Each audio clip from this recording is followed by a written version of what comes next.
والذین یؤتون ما آتوا، اور وہ اللہ کی راہ میں صدقہ کرتے ہیں، خیرات کرتے ہیں، اور ان کے دل میں ڈر ہوتا ہے انہم الی ربہم راجعون، کو ان کے اپنے رب کے پاس جانا ہے، وہ صدقہ کر کے بھی ڈرتے رہتے ہیں۔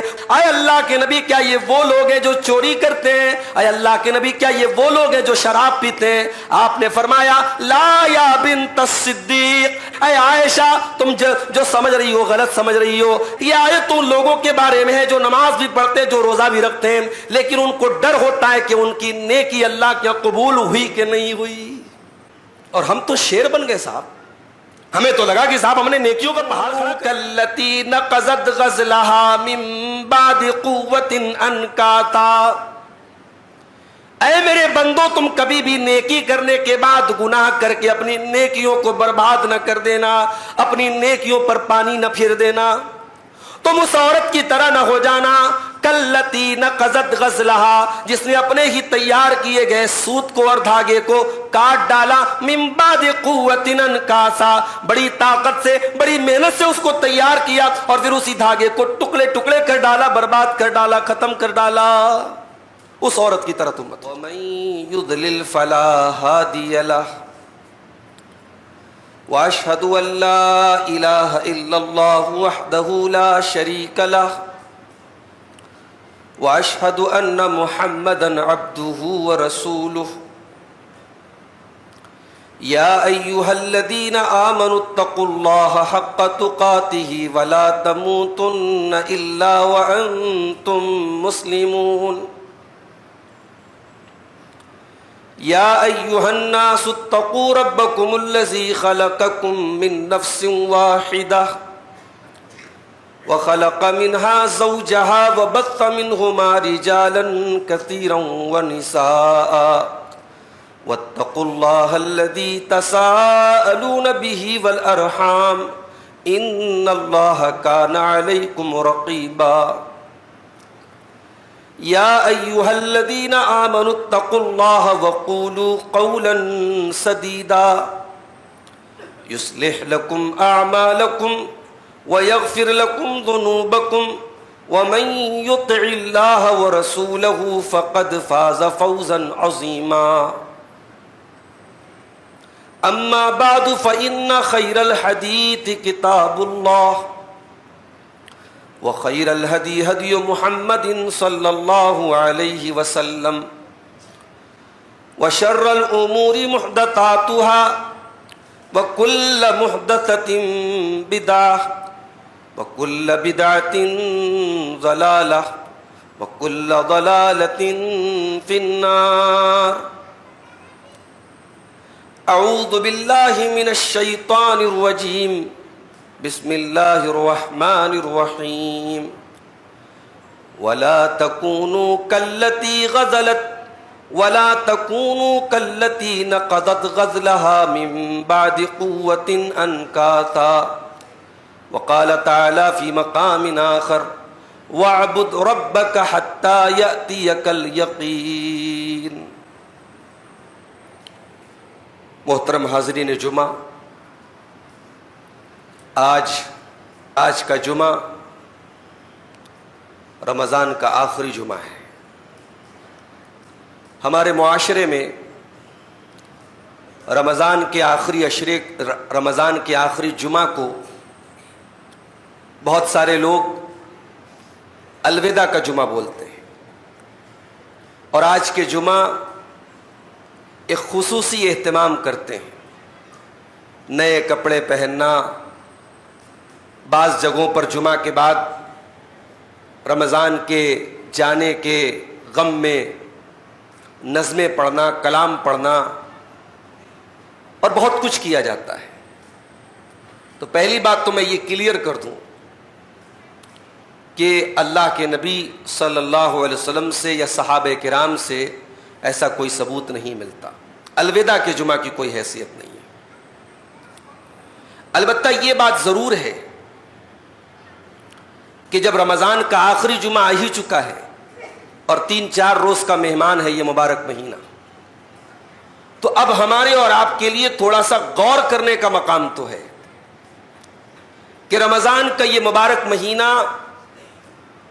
بڑی تیزی سے گزر گیا، نہیں محسوس ہوا کہ کب شروع ہوا کب ختم ہوا۔ آخری عشرہ تو آتا ہے تو ایسا لگتا ہے کہ جو ہے دن کیسے گزرتا ہے احساس نہیں ہوتا۔ سوال یہ ہے کہ رمضان کے بعد کیا ہوگا؟ رمضان بھر ہم نے بڑی عبادت کی، روزے رکھے، تراویح کی نماز ہم نے جماعت سے پڑھی، قرآن کریم کی خوب تلاوت کی، خوب اللہ کی راہ میں صدقہ کیا، خیرات کیا۔ سوال یہ پیدا ہوتا ہے کہ رمضان کے بعد کی زندگی کا کیا ہوگا؟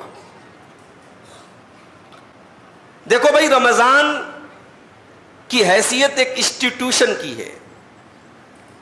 رمضان میں ہم کچھ سیکھتے ہیں۔ اب سوال یہ ہے کہ رمضان سے ہم نے جو کچھ سیکھا اس کا ہماری ذات پر، ہماری پرسنالٹی پر، ہمارے بیہیویئر پر، ہمارے اخلاق پر کتنا اثر پڑا؟ رمضان ہمیں سب سے پہلا درس دیتا ہے تقویٰ کا۔ قرآن کریم میں اللہ تعالیٰ نے جب رمضان کے روزے کا ذکر کیا تو سب سے بنیادی بات، سب سے اہم بات جو روزے کا اصل مقصد ہے وہ کیا بیان کیا اللہ نے؟ یا ایھا الذین آمنوا کتب علیکم الصیام کما کتب علی الذین من قبلکم لعلکم تتقون۔ اے ایمان والو، یہ روزہ تم پر اس لیے فرض کیا گیا تاکہ تم متقی بن جاؤ، پرہیزگار بن جاؤ، اللہ کی حرام کردہ چیزوں سے بچنے والے بن جاؤ۔ رمضان کا پہلا سبق یہی ہے میرے بھائی۔ رمضان ہمیں یہ سکھاتا ہے کہ تقویٰ اتنا بھی مشکل نہیں ہے جتنا ہم نے بنا کے رکھا ہے۔ اللہ کے حرام سے بچنا اتنا بھی مشکل نہیں ہے جتنا ہم نے اس کو بنا کے رکھا ہے۔ اگر 30 دن یا 29 دن، پورا ایک مہینہ ہم 14 گھنٹے 14.5 گھنٹے اپنی جائز شہوتوں کو چھوڑ سکتے ہیں، اپنی ضروریات کو چھوڑ سکتے ہیں، تو ہم اللہ کے حکم پر حرام چیزوں کو کیوں نہیں چھوڑ سکتے؟ اسی لیے روزہ کے بارے میں اللہ کے نبی فرماتے ہیں کہ الصیام جنۃ، روزہ ایک ڈھال ہے۔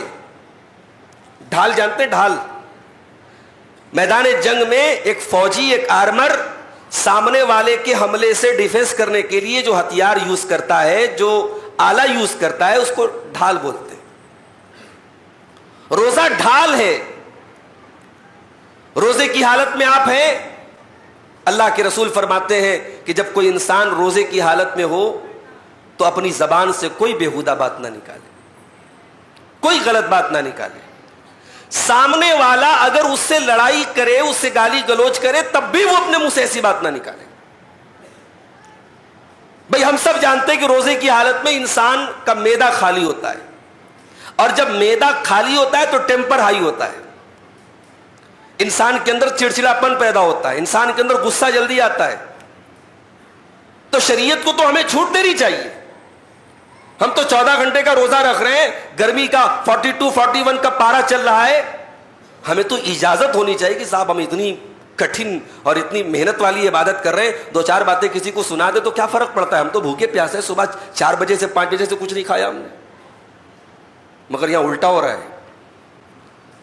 اللہ کے نبی خاص طور سے تاکید کر رہے ہیں کہ اگر آپ روزے کی حالت میں ہیں تو اپنی طرف سے پہل بھی نہیں کرنا ہے، اور سامنے والا اگر آپ کو کچھ برا بھلا کہے تو آپ کو ضبط کر جانا ہے، آپ کو اپنے اوپر قابو کرنا ہے اور آپ کو کہنا ہے میں روزے سے ہوں۔ یہ ہے روزے کا سب سے بڑا سبق۔ روزہ آپ کو سیلف کنٹرول سکھاتا ہے۔ روزہ یہ سکھاتا ہے کہ ہمارے ایموشنز اپنی جگہ، ہمارے جذبات اپنی جگہ، ہمارا غصہ اپنی جگہ، اور اللہ کا فرمان اپنی جگہ۔ یہ ہے تقویٰ کا میرے بھائیوں سب سے اہم مفہوم یہی ہے تقویٰ کا۔ روزہ ہمیں اللہ کا ڈر سکھاتا ہے۔ آپ نے صبح 5 بجے کا پانی پیا ہے، ظہر کی نماز کے لیے آپ آئے، جمعہ کی نماز کے لیے آپ آئے، وضو کیا آپ نے، کلی کرنے کے لیے منہ میں پانی ڈالا آپ نے، پانی آپ کے منہ تک گیا، آپ کا حلق سوکھ کر کے کانٹا ہو رہا ہے، لیکن اس پانی کو آپ نے حلق کے نیچے اترنے نہ دیا۔ دنیا میں کسی کو کسی کا ڈر نہیں ہے، کسی کے دیکھنے کا ڈر نہیں ہے، کسی کیمرے کا، کسی سی سی ٹی وی کیمرے کا ڈر نہیں ہے۔ اگر کوئی ڈر ہے تو اللہ رب العالمین کا ڈر ہے کہ ایک قطرہ بھی پانی میرے حلق کے نیچے گیا تو میں اللہ کو کیا منہ دکھاؤں گا۔ تو جو انسان روزے کی حالت میں ایک قطرہ پانی اپنے حلق کے نیچے نہیں ڈالتا کہ اللہ ناراض نہ ہو جائے، وہ حرام کا لقمہ اپنے حلق کے نیچے کیوں اتارتا ہے میرے بھائی؟ جو انسان 14 گھنٹے اپنے کھانے سے پینے سے اپنی جائز شہوت سے رک جاتا ہے، باقی سال کے 11 مہینے وہ ناجائز کاموں سے اور حرام کاموں سے اپنے آپ کو کیوں نہیں بچا سکتا ہے؟ یہ سب سے بڑا سبق ہے روزے کا۔ روزہ ہمیں یہ بتاتا ہے کہ اللہ تبارک و تعالی کی قدرت، اس کا علم، اس کی پکڑ ہر جگہ ہے۔ ہم کائنات کے کسی بھی کونے میں چلے جائیں اللہ کی پکڑ سے بچ نہیں سکتے۔ ان بطش ربک لشدید، اللہ کی پکڑ بڑی سخت ہے۔ حضرت لقمان کی وہ نصیحت آپ کو یاد ہے جو انہوں نے اپنے بچے کو کی تھی؟ یا بنی انہا ان تک مثقال حبۃ من خردل فتکن فی صخرۃ او فی السماوات او فی السماوات او فی الارض یأت بها اللہ ان اللہ لطیف خبیر۔ حضرت لقمان اپنے بچے سے کہتے ہیں کہ اے بچے دیکھ، اگر ایک رائی کے دانے کے برابر بھی تو کوئی عمل کرے گا، رائی جانتے ہوں گے آپ، پتہ نہیں آپ کیا کیا بولتے ہیں، وہ رائی بولتے ہیں۔ رائی جو ہے ایک بڑا معمولی سا ایک مسالہ ہوتا ہے جو کھانے وغیرہ میں ڈالا جاتا ہے، اللہ تعالیٰ نے اس کا نام لیا کہ رائی کے دانے کے برابر بھی اگر کوئی چیز ہوگی اور کسی چٹان کے نیچے، آسمانوں میں کہیں، زمین میں کہیں ہوگی، اللہ تبارک و تعالیٰ اس کو بھی سامنے لے آئے گا۔ یہ روزے کا سبق ہے میرے بھائی، اللہ کا ڈر، اللہ کا تقویٰ، اللہ کا خوف۔ روزہ ہمیں بھوک و پیاس کی تکلیف میں جب ہم مبتلا ہوتے ہیں تو ہمیں دنیا کے ان کروڑوں انسانوں کی بھوک کا احساس دلاتا ہے جو اپنی مجبوری کی وجہ سے بھوکے ہیں۔ ہم تو اختیار سے بھوکے ہیں، ایسا نہیں ہمارے پاس کھانے کو کچھ نہیں، کھانے کو سب ہے، ہم تو جان بوجھ کر کے اللہ کے حکم پر بھوکے ہیں۔ مگر اسی دنیا میں، اسی گولے پر، اسی زمین پر کروڑوں لوگ ایسے ہیں میرے بھائی جو ایک وقت کا کھانا کھاتے تو دوسرے وقت کے کھانے کی کوئی گارنٹی نہیں ان کے پاس۔ فلسطین کے ویڈیوز آپ کے سامنے سے بھی گزرے ہوں گے، کھانے پینے کی چیزیں جب وہاں بانٹی جاتی ہے شہر غزہ میں تو بچوں کی لائن لگ جاتی ہے، عورتوں کی لائن لگ جاتی ہے، ہفتوں سے، کئی دنوں سے ان کو کھانے کی کوئی چیز نصیب نہیں ہوتی، کچھ ملتا ہے تو وہ بھوکے شیر کی طرح ٹوٹ پڑتے ہیں۔ دنیا کے ان لاکھوں کروڑوں بھوکوں کی تکلیف کا احساس ہمیں روزہ دلاتا ہے میرے بھائی۔ روزہ ہمارے دل میں ایک دوسرے کی محبت کا احساس دلاتا ہے۔ اسی لیے اللہ کے نبی رمضان کی حالت میں، روزے کی حالت میں زیادہ سخاوت کرتے تھے۔ حضرت عبداللہ ابن عباس کہتے ہیں اللہ کے نبی صلی اللہ علیہ وسلم تیز چلنے والی آندھی سے بھی زیادہ سخی ہو جاتے تھے رمضان کے مہینے میں۔ تو رمضان تو جا رہا ہے میرے بھائی، سوال یہ ہے کہ ہمیں کیا سکھا کے جا رہا ہے؟ ہمارے اندر کچھ چینجنگ آئی کہ نہیں آئی؟ کہیں ایسا تو نہیں کہ عید کا چاند نظر آتے ہی ساری نیکی، سارا تقوی، ساری دینداری، ساری نماز کی پابندی، ساری قرآن کی تلاوت، سارا اعتکاف، ساری مہینے بھر کی عبادتیں ایک پل میں ہماری ختم ہو جاتی ہیں؟ ہمارا نوجوان اگلے دن مسجد میں نظر نہیں آتا، اس کے چہرے سے دینداری غائب، اس کے اخلاق سے دینداری غائب، اس کے گھر سے دینداری غائب۔ ایسا کیوں ہے میرے بھائی؟ اللہ تعالیٰ نے قرآن کریم میں ایک عورت کا ذکر کیا۔ عرب میں ایک عورت رہتی تھی، وہ کیا کرتی تھی؟ سوت تیار کرتی، دھاگا۔ اس زمانے میں چرخہ ایک ہوتا تھا، چرخے کے ذریعے وہ دھاگا تیار کرتی تھی بڑی محنت سے، اور جب ڈھیر سارا دھاگا تیار ہو جاتا تھا تو وہ کیا کرتی تھی کہ اس کو پکڑ کے کاٹ دیتی تھی۔ اپنی محنت سے تیار کیے گئے اس پورے اس دھاگے کو وہ ٹکڑے ٹکڑے کر دیتی تھی۔ اللہ نے فرمایا وَلَا تَكُونُوا كَالَّتِي نَقَضَتْ غَزْلَهَا مِن بَعْدِ قُوَّةٍ أَنْكَاثًا۔ اے میرے بندو، تم کبھی بھی نیکی کرنے کے بعد گناہ کر کے اپنی نیکیوں کو برباد نہ کر دینا، اپنی نیکیوں پر پانی نہ پھر دینا۔ تم اس عورت کی طرح نہ ہو جانا التی نقضت غزلہا، جس نے اپنے ہی تیار کیے گئے سوت کو اور دھاگے کو کاٹ ڈالا، من بعد قوت انکاسا، بڑی طاقت سے بڑی محنت سے اس کو تیار کیا اور پھر اسی دھاگے کو ٹکڑے ٹکڑے کر ڈالا، برباد کر ڈالا، ختم کر ڈالا، اس عورت کی طرح تم مت ہو جانا۔ میرے بھائیوں، ہم جس اللہ کی جس رب کی عبادت کرتے ہیں وہ صرف رمضان کا رب نہیں ہے، وہ شوال کا بھی رب ہے، وہ شعبان کا بھی رب ہے، وہ ذی القعدہ ذی الحجہ، وہ سال کے 12 مہینے کا اور سال کے 360 دنوں کا رب ہے۔ ہم ایک مہینے والے رب کی عبادت نہیں کرتے، معاف کیجئے گا مجھے۔ ہم جس رب کی عبادت کرتے ہیں وہ ہر پل ہر وقت ہمارا رب ہے میرے بھائی۔ وہ ایک مہینے کے لیے رب العالمین نہیں ہے، وہ سال کے ہر دن کے لیے ہمارا رب ہے۔ ہمیں سال کے ہر دن اللہ کی عبادت کرنی چاہیے۔ اللہ نے قرآن میں فرمایا وَاعْبُدْ رَبَّكَ حَتَّى يَأْتِيَكَ الْيَقِينُ، اے میرے بندے اپنے رب کی عبادت کر یہاں تک کہ موت آ جائے۔ یقین کہتے موت کو، دنیا میں سب سے زیادہ اگر ایشورڈ کوئی چیز ہے تو انسان کی موت ہے، اسے اللہ نے یقین کہا ہے کہ جب یقین آ جائے، جب موت آ جائے تب تک تمہیں اللہ کی عبادت کرنا ہے۔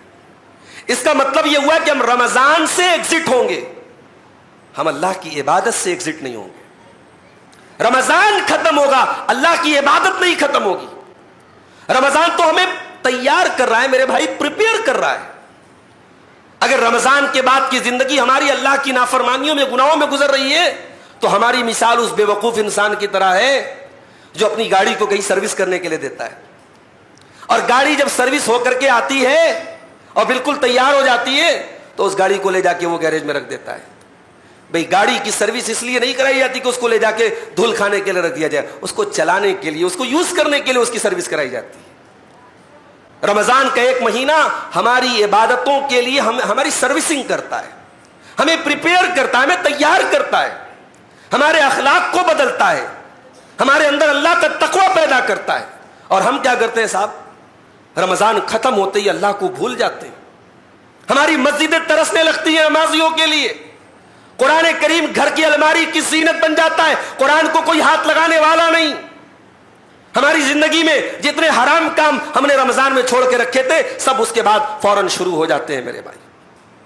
ایک بہت بڑے تابعی گزرے ہیں امام بشر الحافی، ان سے کسی نے پوچھا کہ کچھ لوگ ایسے ہیں کہ جو رمضان میں بڑے نیک ہوتے ہیں اور رمضان جیسے ہی ختم ہوتا ہے وہ سارے نیکی کے کام بند کر دیتے ہیں اور دوبارہ گناہ اسٹارٹ کر دیتے ہیں۔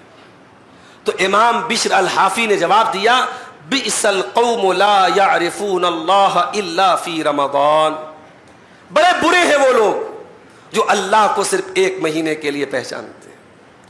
جن کا رب صرف رمضان کا رب ہے وہ ایسا کام کر سکتا ہے۔ معاف کرنا میرے بھائی، ہمارا رب صرف رمضان کا رب نہیں ہے، ہمارا رب تو ساری کائنات کا اور ہر وقت کا ہر لمحے کا رب ہے۔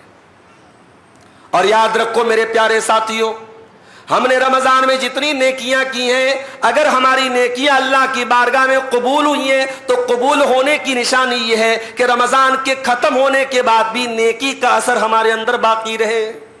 یہ بھی یاد رکھیے، ایک انسان جب کوئی نیک عمل کرے تو اس کو ٹینشن اس بات کی ہونی چاہیے، اس کو فکر اس بات کی ہونی چاہیے کہ میری نیکی اللہ کے قبول ہوئی کہ نہیں ہوئی۔ نیکی کرنا کمال نہیں ہے، نیکی کا اللہ کی بارگاہ میں قبول ہونا بھی کمال ہے۔ حابیل نے بھی اللہ کی بارگاہ میں قربانی پیش کی، قابیل نے بھی قربانی پیش کی، حابیل کی قربانی قبول ہوئی، قابیل کی نہیں ہوئی۔ حابیل کو غصہ آیا، اس نے کہا میں تجھے قتل کر دوں گا، اپنے بھائی سے بولا میں تجھے قتل کر دوں گا۔ قابیل نے بولا تو حابیل نے کیا جواب دیا؟ انما یتقبل اللہ من المتقین، اللہ تعالیٰ تو متقی لوگوں کی عبادت قبول کرتا ہے۔ اس لیے حضرت علی رضی اللہ تعالیٰ عنہ قرآن کی آیت کو پڑھتے تھے اور کہتے تھے کہ او لوگوں، عمل سے زیادہ اس پر محنت کرو کہ عمل قبول ہوا کہ نہیں ہوا، عمل کی قبولیت کی چنتا کیا کرو، عمل کی قبولیت کی فکر کیا کرو۔ تو میرے بھائیوں، ہماری یہ ٹوٹی پھوٹی عبادتیں اگر اللہ کی بارگاہ میں قبول ہوئی ہیں تو اس کی علامت یہ ہے، اس کا سمبل یہ ہے، اس کا انڈیکیٹر یہ ہے کہ رمضان کے بعد بھی ہمارے دلوں میں اللہ کا ڈر باقی رہے۔ رمضان کے بعد بھی ہمارے دلوں میں نماز کی محبت باقی رہے، قرآن کی محبت باقی رہے۔ تراویح ختم ہو گئی لیکن راتوں میں قیام اللیل ختم نہیں ہوا، زکوٰۃ اور صدقہ فطر کا ٹائم ختم ہو گیا، عام صدقہ خیرات ختم نہیں ہوا، آپ رمضان کے روزے ختم ہو گئے، نفل روزے نہیں ختم ہو گئے۔ میرے بھائیوں، نیکیوں کا سلسلہ رمضان کے بعد بھی جاری رہنا چاہیے۔ قرآن کریم کے 18ویں پارے میں اللہ تعالیٰ نے اپنے کچھ بندوں کا ذکر کیا، ان الذین هم من خشیت ربهم مشفقون والذین هم بآیات ربهم یؤمنون والذین هم بربهم لا یشرکون والذین یؤتون ما آتوا وقلوبهم وجلة انہم الی ربهم راجعون۔ اللہ نے فرمایا میرے کچھ بندے ایسے بھی ہوتے ہیں جو ہمارے خوف سے، ہمارے ڈر سے کانپتے رہتے ہیں، اور جو ہماری آیتوں کے اوپر ایمان رکھتے ہیں، جو ہمارے ساتھ شرک نہیں کرتے ہیں۔ والذین یؤتون ما آتوا، اور وہ اللہ کی راہ میں صدقہ کرتے ہیں، خیرات کرتے ہیں، اللہ کی راہ میں اپنا مال خرچ کرتے ہیں، اور ان کے دل میں ڈر ہوتا ہے انہم الی ربہم راجعون، کو ان کے اپنے رب کے پاس جانا ہے۔ وہ صدقہ کر کے بھی ڈرتے رہتے ہیں، وہ نیکی کر کے بھی ڈرتے رہتے ہیں۔ جب قرآن کی آیتیں نازل ہوئیں، ہم سب کی پیاری ماں ام المومنین حضرت عائشہ صدیقہ نے اللہ کے رسول سے پوچھا، ابو داؤد کی صحیح روایت ہے، اے اللہ کے نبی یہ کون لوگ ہیں جو صدقہ کر کے بھی اللہ سے ڈرتے رہتے ہیں، جو خیرات دے کر کے بھی اللہ سے ڈرتے رہتے ہیں؟ اے اللہ کے نبی کیا یہ وہ لوگ ہیں جو چوری کرتے ہیں؟ اے اللہ کے نبی کیا یہ وہ لوگ ہیں جو شراب پیتے ہیں؟ آپ نے فرمایا لا یا بنت الصدیق، اے صدیق کی بیٹی، اے ابو بکر کی بیٹی، اے عائشہ، تم جو سمجھ رہی ہو غلط سمجھ رہی ہو۔ یہ آیت چور کے بارے میں نہیں ہے، یہ آیت شرابیوں کے بارے میں نہیں ہے، یہ آیت ان لوگوں کے بارے میں ہے جو نماز بھی پڑھتے ہیں، جو روزہ بھی رکھتے ہیں، لیکن ان کو ڈر ہوتا ہے کہ ان کی نیکی اللہ کے قبول ہوئی کہ نہیں ہوئی۔ اللہ کے نیک بندے ڈرتے ہیں میرے بھائی، اور ہم تو شیر بن گئے صاحب۔ ہمیں تو لگا کہ صاحب ہم نے نیکیوں کا پہاڑ کھڑا کر دیا، اتنا ہم نے اللہ کی راہ میں صدقہ دے دیا، اتنی زکوٰۃ نکال دی، 30 دن ہم نے کھڑے ہو کے تراویح کی نماز پڑھی حافظ صاحب کے پیچھے، ہم سے نیک کون ہے؟ میرے بھائیوں، ہم ایڑی رگڑ رگڑ کے اور ماتھے پٹک پٹک کے سجدے کر کر کے مر بھی جائیں تب بھی اللہ کی عبادت کا حق تو ادا نہیں کر سکتے نا۔ ہم اللہ کے اوپر کوئی احسان تو نہیں کر سکتے، نعوذ باللہ۔ وَلَا تَمْنُن تَسْتَكْثِرْ، اللہ قرآن میں کہتا ہے خبردار احسان مت جتاؤ کسی عبادت کا۔ تم اللہ کی عبادت کر کے کوئی احسان نہیں کرتے ہو، عبادت کر کے چنتا کرو اور فکر کرو کہ میری عبادت اللہ کی بارگاہ میں قبول ہوئی کہ نہیں ہوئی۔ حضرت ابراہیم علیہ السلام کو دیکھو میرے بھائیوں، حضرت ابراہیم علیہ السلام خانہ کعبہ کی تعمیر کر رہے ہیں، زمین پر اللہ کی پہلی مسجد، پہلا گھر خانہ کعبہ، جس کو فرشتوں نے بنایا، یا بعض روایات کے مطابق حضرت آدم علیہ السلام نے سب سے پہلے بنایا تھا، اس کو ری بلڈ کر رہے ہیں، اس کو نئے سرے سے حضرت ابراہیم علیہ السلام بنا رہے ہیں۔ اور حضرت ابراہیم مستری کی حیثیت سے، اس میں مزدور کی حیثیت سے ابراہیم علیہ السلام کام کر رہے ہیں، ان کا بیٹا اسماعیل لیبر کی حیثیت سے کام کر رہا ہے، خلیل اللہ مستری کی حیثیت سے اور ذبیح اللہ لیبر کی حیثیت سے اس مسجد کی تعمیر کر رہے، اللہ کا گھر بنا رہے۔ اور یہ منظر خانہ کعبہ کی یہ تعمیر کا منظر اللہ کو اتنا بھایا، اللہ کو اتنا پسند آیا کہ اللہ نے قرآن کریم کا ایک حصہ بنا دیا اس کو۔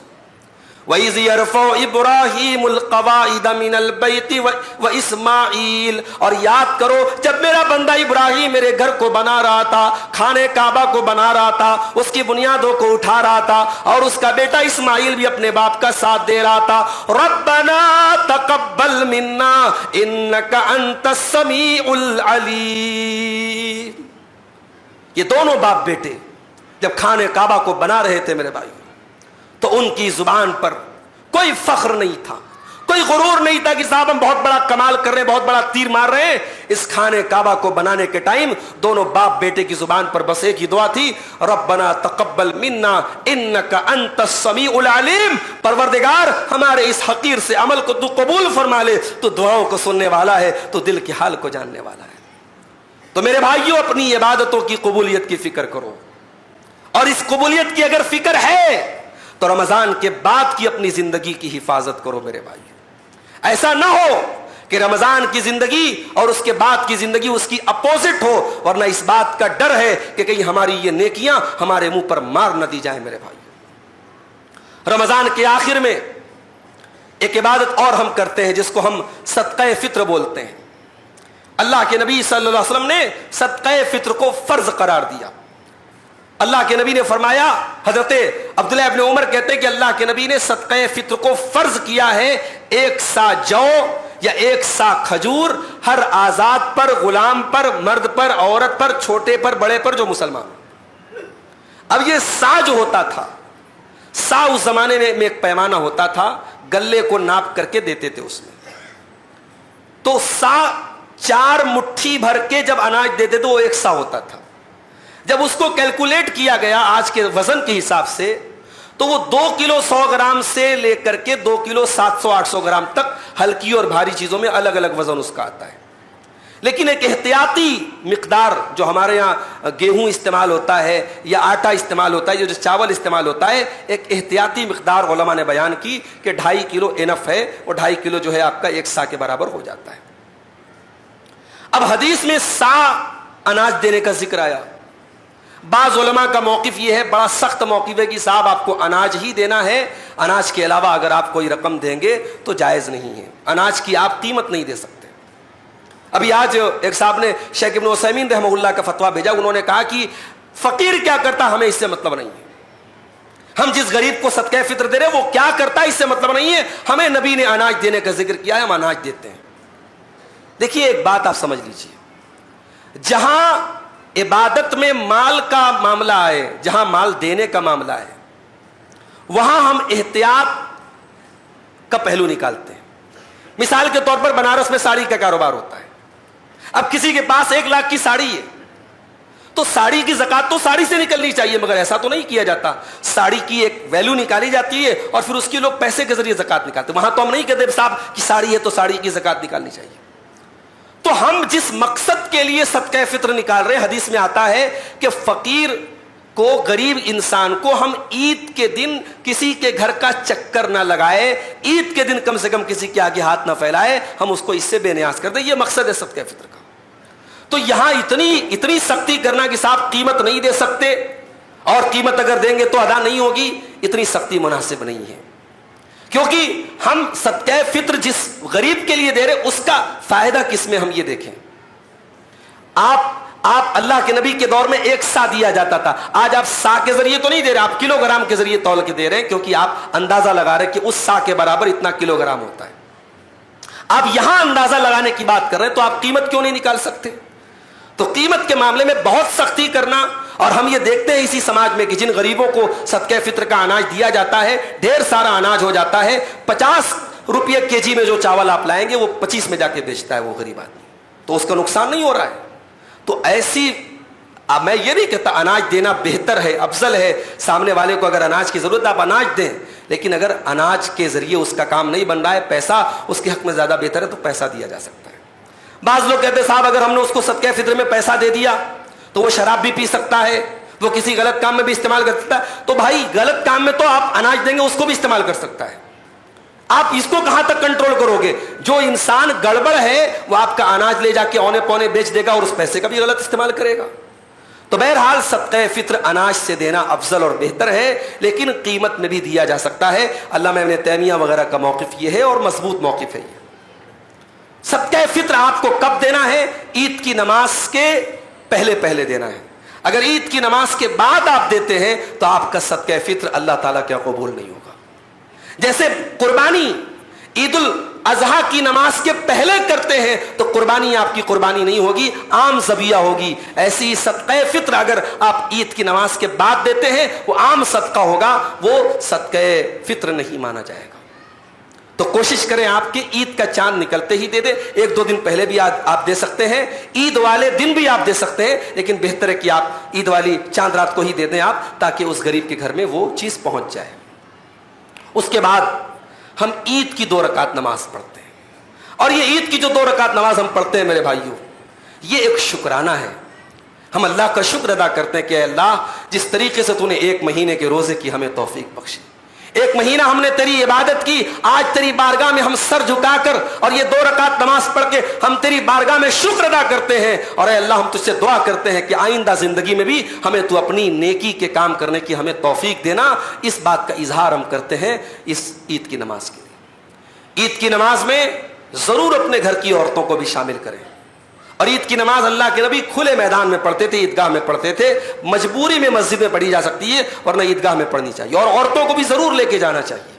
حضرت ام عطیہ کہتی ہیں کہ اللہ کے نبی صلی اللہ علیہ وسلم ہمیں حکم دیتے تھے کہ ہم کنواری عورتوں کو، شادی شدہ عورتوں کو اور پردے والی عورتوں کو سب کو لے کر کے ہم جائیں، اور اللہ کے نبی نے یہاں تک فرمایا کہ اگر کوئی عورت پیریڈ میں ہے تو وہ بھی عیدگاہ میں جائے، مسلمانوں کی نماز سے الگ رہے گی لیکن ان کی دعا میں شامل ہے۔ یعنی عیدین کی جو دعا ہے، امام کی دعا ہے، وہ بہت امپورٹنٹ ہے، اور اس میں سارے لوگ شامل ہوں، مرد بھی شامل ہوں، عورتیں بھی شامل ہوں، اس کی تاکید کی اللہ کے نبی نے۔ مگر ایک بات کا خیال رکھیے، ہماری مائیں بہنیں جب عید کی نماز کے لیے جائیں تو وہ پہلی بات تو مکمل پردے میں جائیں، دوسری بات یہ ہے کہ وہ خوشبو وغیرہ لگا کے نہ جائیں۔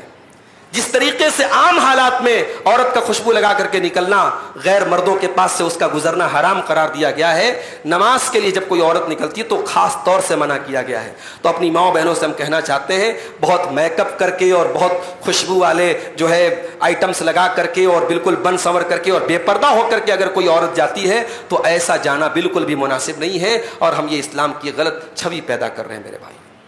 تو یہ عیدین کے تعلق سے ہمیں اللہ کے نبی کی سنت یاد رکھنی چاہیے، اور تکبیر کے کلمات عید کے دن آپ جب جائیں تو پکارتے ہوئے جائیں، اللہ اکبر لا الہ الا اللہ واللہ اکبر وللہ الحمد۔ یہ تکبیر کے کلمات بھی اللہ کے نبی کی سنت ہیں۔ تو عید کے تعلق سے یہ ایک ضروری مسئلہ تھا، اس کو بیان کرنا ہم نے اہم سمجھا۔ ہم اللہ سے دعا کرتے ہیں رب العالمین ہمیں رمضان کے اس مہینے کی جو چند دن باقی ہیں، 3-4 دن اور باقی ہیں، اللہ اس باقی بچے ہوئے مہینے کی ہم سب کو قدر کرنے کی توفیق عطا فرمائے۔ اللہ تعالی ہماری تمام عبادتوں کو قبول فرمائے۔ ہم سے جو کمی ہوئی ہے اس مہینے میں، اس مہینے کا حق ادا کرنے میں ہم سے جو کوتاہی ہوئی ہے، اللہ اپنے فضل و کرم سے ہماری کوتاہیوں کو معاف فرما دے۔ رب العالمین ہماری تمام عبادتوں میں اخلاص پیدا فرما دے۔ رب العالمین ہمیں سے جو بیمار ہیں ان کو شفائے کامل عاجل عطا فرمائے۔ جو روزی روٹی سے پریشان ہیں، کاروبار سے پریشان ہیں، اللہ ان کی روزی روٹی میں، کاروبار میں برکت نصیب فرمائے۔ رب العالمین ہم سب کی ہر قسم کی ذہنی اور جسمانی تکلیفوں کو دور فرمائے۔ رب العالمین آنے والے ہمارے ملک کے انتخابات میں ایسے لوگوں کو ہمارے ملک کا اقتدار عطا فرمائے جو ملک میں امن، چین اور سکون کی حکومت کر سکیں، اور ملک میں فرقہ پرستی اور اسی طریقے سے نفرت کی سیاست کا اللہ تعالیٰ خاتمہ کر دے۔ رب العالمین ہمارے مساجد کی، ہمارے مدارس کی، ہمارے علماء کی، ہمارے جان و مال کی، ہمارے عزت و آبرو کی حفاظت فرمائے۔ رب العالمین ہم خطا کار ہیں، گنہگار ہیں، مگر تیرے عفو و کرم کے محتاج ہیں، تیری رحمتوں کے طلبگار ہیں۔ اے اللہ اس مبارک مہینے میں اور رمضان کے اس مبارک مہینے کے آخری عشرے میں آج جمعہ کا دن ہے، اللہ ہم تیری بارگاہ میں دعا کرتے ہیں رب العالمین تو ہماری خطاؤں کو معاف فرما دے۔ اے اللہ رمضان کی ہر رات تو اپنے کچھ بندوں کو جہنم کی آگ سے آزاد کرتا ہے، اے اللہ ہمیں بھی ان خوش نصیب بندوں میں شامل فرما دے۔